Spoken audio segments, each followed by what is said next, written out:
They said that death was not an end, but a doorway, a thin, trembling veil between the breath of this world and the eternal silence of the next.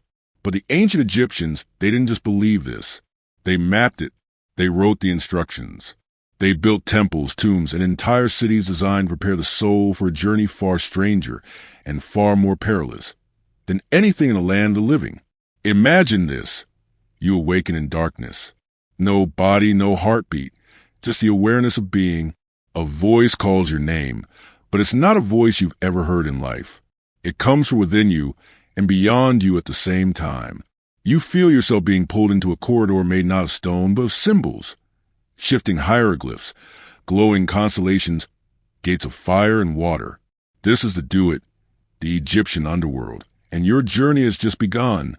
For most of us today, death is an uncharted abyss. But for the ancient Egyptians, it was a meticulously documented voyage, a cosmic river with specific dangers, allies, trials, and final judgments.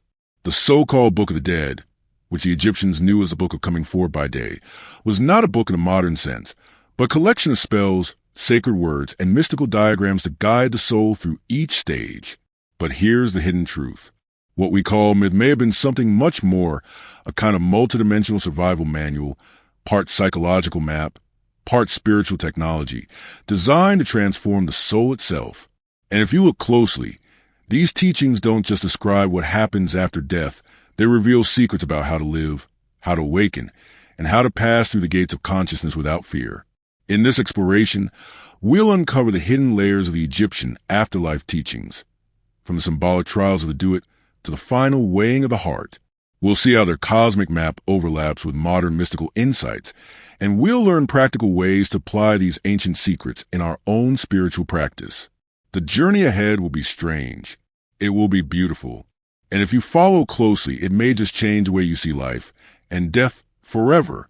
To truly grasp the Egyptian vision of the afterlife, we must step into a world where religion, science, and magic were not separate disciplines, but threads of the same divine tapestry. For the ancient Egyptians, the afterlife was not a distant promise or a vague hope. It was an inevitability, a continuation of existence in another plane, shaped by the quality of one's heart, the mastery of one's mind, and the preservation of one's spiritual essence. Their entire civilization was structured with this truth in mind. Monumental temples aligned to the rising of Sirius, and the solstices were not merely religious centers. They were cosmic clocks, syncing human souls with the rhythms of eternity. Tombs were not just burial chambers. They were houses of eternity, constructed as both a resting place for the body and a launch platform for the soul's voyage into the Do-It. At the philosophical heart of this vision lay Ma'at, the principle of truth, balance, justice, and cosmic order. To live in harmony with Ma'at was to align oneself with the very laws that held the universe together. In the afterlife, this was no poetic ideal. It was a literal test. If your heart, the seat of your consciousness and moral being, was heavier than the feather of Ma'at, you would be devoured by Ammit, the fearsome eater of souls, and cease to exist in any form.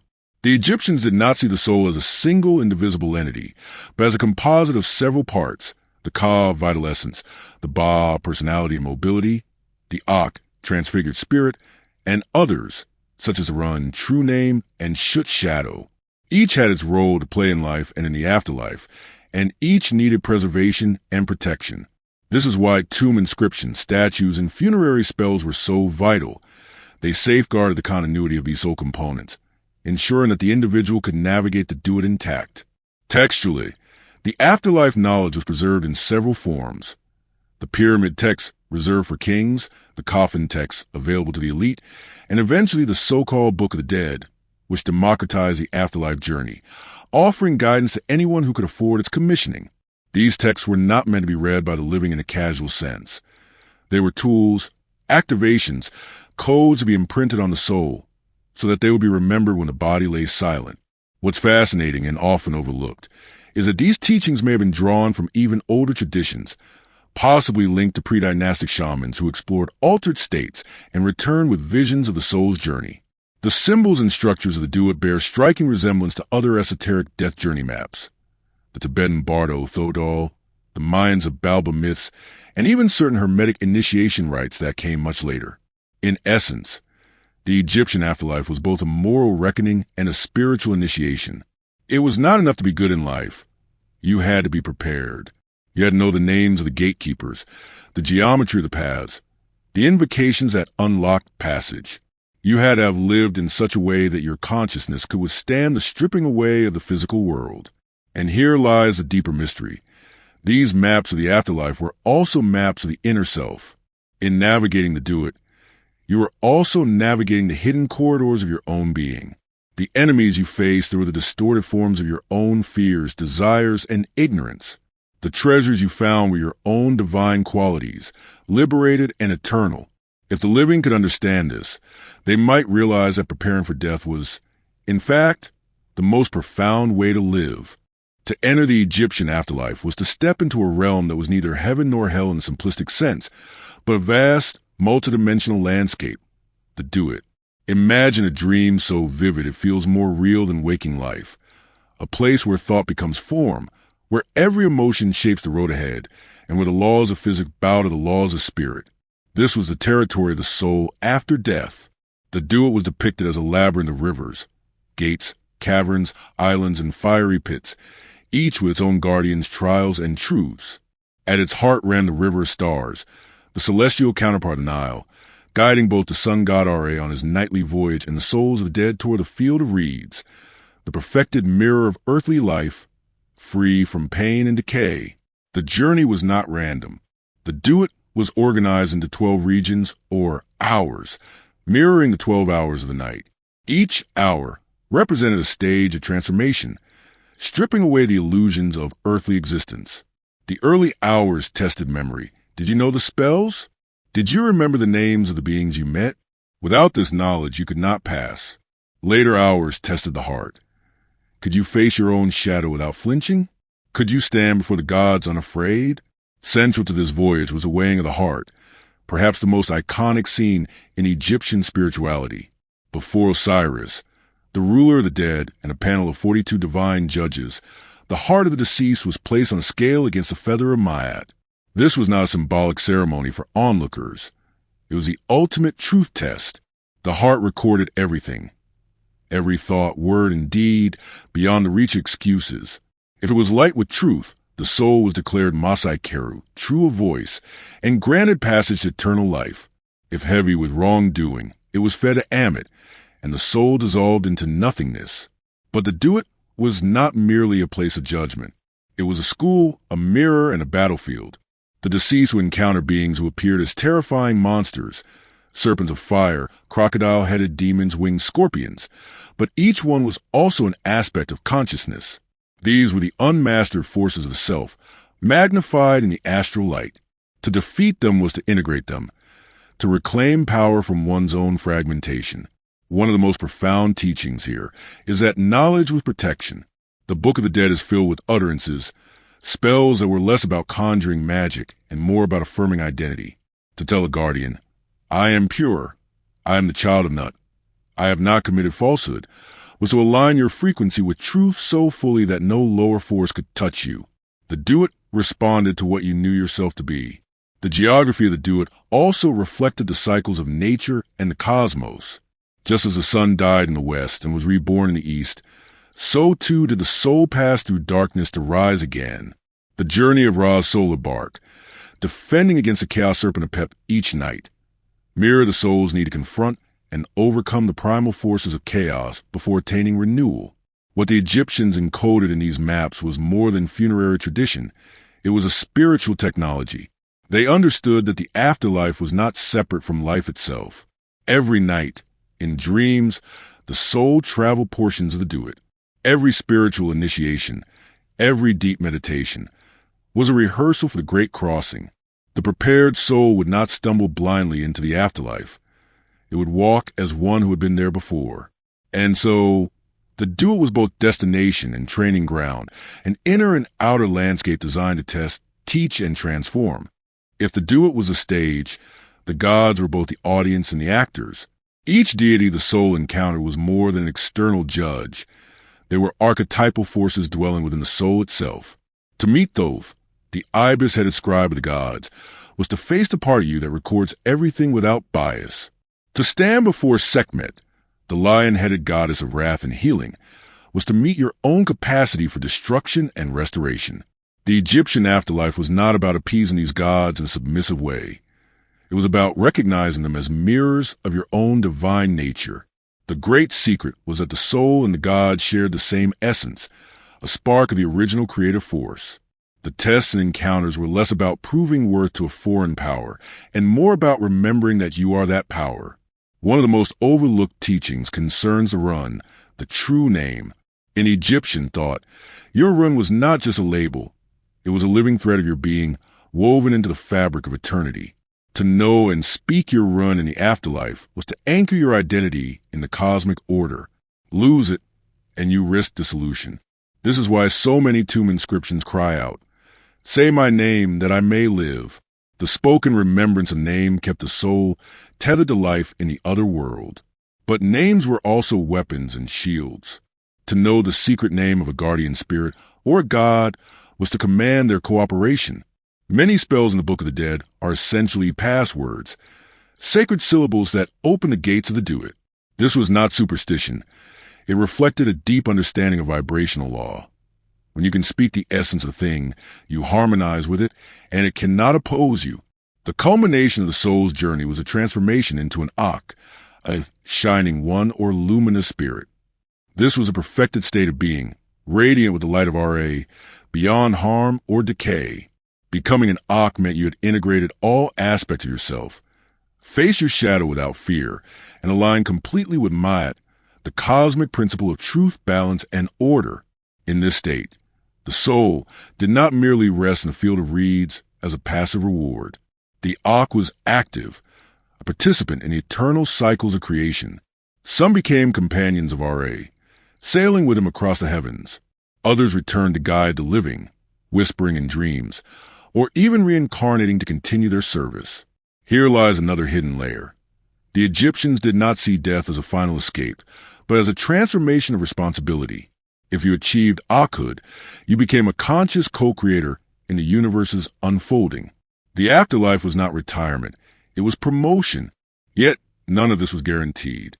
The Do-It could strip you down to nothing if you entered unprepared. That's why so much of Egyptian life was steeped in ritual, meditation, and the recitation of sacred words. They were rehearsals for the greatest journey you would ever take. And here's a profound twist. In the esoteric view, the Do-It is not just after death. It is accessible now, in dreams, in trance, in deep meditation. To journey there while alive is to die before you die, to rehearse eternity until it no longer frightens you. The Egyptians did not merely prepare for the afterlife as a distant event. They lived with the afterlife in mind every single day. For them, spiritual training was not optional.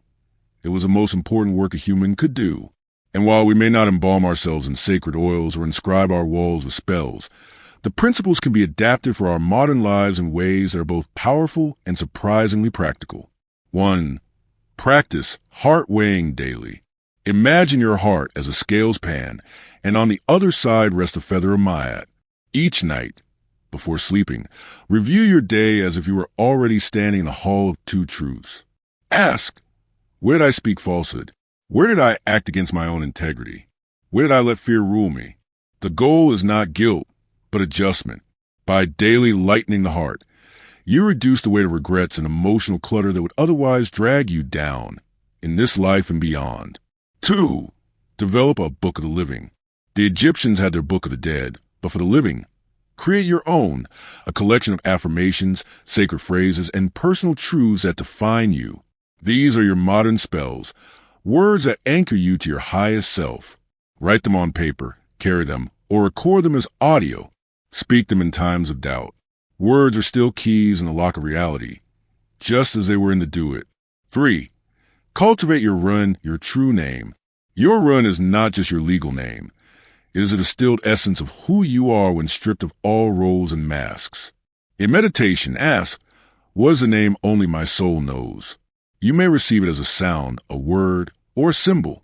Once found, treat it as sacred. Speak in moments of deep prayer, or when you wish to align with your truest self. For dream work is Do-It travel. In Egyptian thought, dreams were a direct bridge to the other world. Keep a dream journal by your bed. Before sleeping, set an intention. Tonight, I will walk and do it. Upon waking, record any encounters, symbols, or places. Over time, patterns will emerge, and you may find you're visiting the same afterlife realms repeatedly. 5. Shadow Integration Ritual.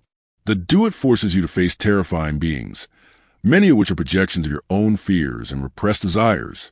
You can start this work now by confronting your monsters consciously. Write a dialogue between yourself and a part of you you've tried to ignore: anger, envy, grief. Listen to what it wants. Integrate it instead of banishing it. In Egyptian terms, this is how you prevent becoming your own devourer in the afterlife. 6. Align with Ma'at in the physical world. Living in truth is not just moral, it's metaphysical training. Every act of honesty, justice, and balance tunes your soul to the frequency of the gods. Speak truth even when inconvenient. Correct small imbalances before they grow. See order not as rigidity, but as the rhythm of the cosmos. 7. Practice light body visualization. To become an Ak, a luminous being, begin imagining yourself surrounded by light in meditation. Visualize the sun rising within your chest, its rays dissolving all shadows. Over time, this image conditions the mind to expect light after death, rather than darkness or fear. These practices are not just for mystics or historians. They are blueprints for a fearless death and a more conscious life. In the Egyptian worldview, to die unprepared was to wander lost forever. To die prepared was to step into the next realm as a sovereign. The sooner you begin this work, the less alien the afterlife will feel when it comes. The ancient Egyptian afterlife is not just a myth carved into temple walls. It's a mirror. Every god, every trial, every shimmering gate in the Do It reflects something that already lives within you. The weighing of the heart is not an event waiting at the end of your life. It is happening right now, in every choice you make, in every word you speak, in every truth you tell or betray. We've journeyed to the rivers of night, past serpent of chaos and gates of fire, to the radiant field of reeds where the soul lives forever in harmony. We've uncovered the secret that the Do It is not a distant place. It's a process, a training ground for consciousness, unfolding both in dreams and in waking life. And here's the paradox. The Egyptians prepared for death not because they were obsessed with endings, but because they understood death is a great revealer of how you have lived. In the Hall of Two Truths, the question is not were you perfect, but were you true? So the hidden teaching is this. If you wish to pass through the afterlife unafraid, live so that your heart is light today. Speak your run, walk in Ma'at, integrate your shadows, and let your Ka, your life force, flow unchained by lies, regrets, or unfinished work. The Do It will come for all of us. But for those who have already walked it in life, it will not be a labyrinth. It will be a homecoming. Now ask yourself, if tonight you stood before the scales, would your heart rise like the feather? Or would it sink beneath the weight of what you have left undone? The answer to that question will decide not only your afterlife, but the quality of the life you live from this moment forward. Step wisely, step lightly, step true,